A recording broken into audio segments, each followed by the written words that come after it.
showed fires burning, people trapped in high-rise buildings. Although other pictures suggested most buildings had stood up to the earthquake, as they're designed to, others had collapsed, and it's impossible to imagine the number of dead from this won't be substantial. Also established a special office to look into the damage to banks and other financial institutions. Geological experts have warned that while the tsunami roared west towards Japan, it's also likely to have moved north, and that means the southeastern tip of Russia near Vladivostok. There are warnings for other countries as well, as diverse as Taiwan and Hawaii. Lawrence Lee, Al Jazeera. Okay, we're bringing you breaking news coverage here of the earthquake in Japan, an 8.8 magnitude earthquake striking the east coast of Japan. We're looking at live pictures coming to us from Japanese television. Dramatic pictures showing a tsunami. We're not sure of the height of the tsunami right now, but it's going up the east coast of Honshu Island in Japan. This is around the area of Miyagi, which is on the east coast. There have been warnings from the Tsunami Warning Center that the magnitude 8.8 earthquake could generate a tsunami of up to 20 meters in height. There was a tsunami of a meter in height which hit the east coast. We're looking at these pictures coming to us from Japanese television showing us a wave of water sweeping on land, sweeping everything in sight there. It's washed away cars and torn away at buildings right along there, along the coastline. Our correspondent, Harry Fawcett, is in Kuala Lumpur. He's been monitoring developments there. Harry, what's the latest you have there from the... Well, it seems, as you can see on air on these incredible pictures, the tsunami is making its way ever further south down the coast of Honshu towards Tokyo. Even in the last few minutes, we've had a report from the Agence France Presse agency that the parking lot at the Tokyo Disneyland has been swamped by water. That's the first report I've seen, at least, of the tsunami arriving in a part of Tokyo. The Disneyland complex is just outside Tokyo to the east, nearer the coast than the main urban area of Tokyo. But nonetheless, that is the first report that we've had of the tsunami getting as far as Tokyo. In terms of the casualties, as Lawrence said in his report, it's difficult to imagine that they won't be substantial, but we haven't had any firm numbers yet. We have heard of injuries at a graduation ceremony, for example, in Tokyo, when the roof caved in at that ceremony. That's according to the Tokyo Fire Department. No numbers there yet. Reports of numerous injuries in Miyagi Prefecture. That's the Kyodo news agency reporting that via their sources in the police in Miyagi Prefecture. Miyagi is the closest Japanese prefecture to the epicenter of the earthquake. We understand it was about 120 kilometers off the coast, and the first waves of water came ashore on Miyagi. It's unclear exactly where these live pictures are coming from, but if you can imagine this replicated all up and down that enormous eastern coast of Honshu, the damage and the loss of life, we can only assume, will be substantial. Harry, as we know, this earthquake, the epicenter was about 125 kilometers off the Japanese coast. Now, let's try and put this into some kind of perspective. That east coast, which would have received the brunt of the earthquake, Japan is a very densely populated country. Are we talking about, along this coastline, are we talking about an area that is very densely populated? Well, not as densely populated as the major urban centres such as Tokyo. Tokyo is one of, if not the biggest city in the world. 30 million people about live in Tokyo. But there is the main city of Miyagi, Sendai, has well over 1 million people inside its own urban borders, and all up and down the eastern coast of Japan, all around the coast, there are fishing villages and small towns and cities dotted as far as you can go. I've visited some of them, and every little harbour will have another small fishing port or a village or some sort of human life, and so you can only expect that this tsunami, although people were warned to get out, you can only expect that people will have been caught up in the sheer scale of it. Now, in the past hour and a bit that we've been talking, Harry, this earthquake has been upgraded from a 7.9, that's what we were initially told was the size of the earthquake. It's been upgraded to an 8.8 in magnitude.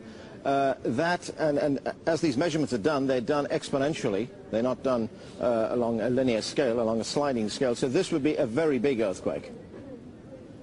Certainly it is an enormous earthquake.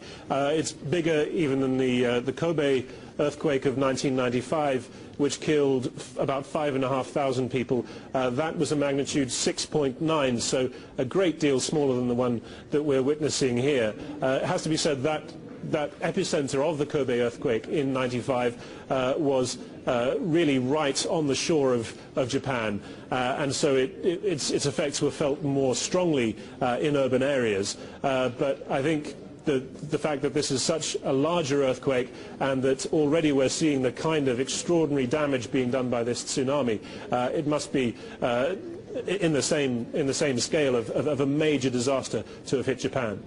Okay, stay with us, Harry, just to bring our viewers up to date.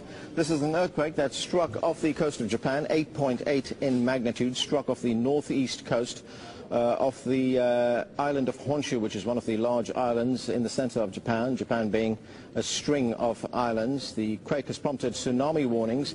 In some areas, the water levels could rise up to 6 meters, according to the Tsunami Warning Center, which is based in Hawaii. That's the Pacific Tsunami Warning Center. Now, joining us on the line is Brian Shiro, the geophysicist at the Pacific Tsunami Warning Center, which we've been talking about. Brian, what is the latest you have on the kind of tsunami that could strike that rim of countries around the Pacific? Well, the tsunami from this earthquake, which has been revised upward to magnitude 8.9 now by the USGS, is certainly going to be damaging for the area around Japan. The tsunami warning is in effect for Japan and Russia, as well as the Mariana Islands, including Guam and Wake and Taiwan. The watch is spread out more along the other Western Pacific and Central Pacific nations, but we've already seen a sizable tsunami on the gauges that are reporting from the region. We measured one at 3 meters, for example, before the gauge stopped transmitting, which might mean the gauge was taken out by the tsunami. That happens sometimes. Our deep ocean sensor called the DART buoy detected a 1 meter tsunami, which is very high for such a reading away from the coastline. So this is a sizable tsunami. We're monitoring very closely, and the models show that the tsunami certainly will get out into the wider Pacific Ocean, and it remains to be seen how the amplitude will decay as it spreads. But as you say, the magnitude of the earthquake has now been raised even further to 8.9. That's right, according to the USGS. Okay, give us an idea of what kind of tsunami, the size of the kind of tsunami that an earthquake of this magnitude could generate. Well, as you indicated before, we could see size up to maybe around 6 meters in the area of Japan. And luckily, Japan has a really sophisticated tsunami warning system. They have, for example, gates that close off the rivers and canals that lead into the water that helps prevent the tsunami from traveling inland. They have tsunami sirens and tsunami crawlers that go on their TV. So I think the citizenry of Japan is going to be fairly well prepared for this. The bigger worry, perhaps, for the tsunami itself would be the smaller nations around the Western Pacific. Some of them may not be as well prepared as Japan is for a tsunami. And, of course, we're watching very closely. Being in Hawaii where we are, we're very concerned with Hawaii, too. So we'll be monitoring the situation closely. You know, Hawaii is in a watch right now, not in a warning.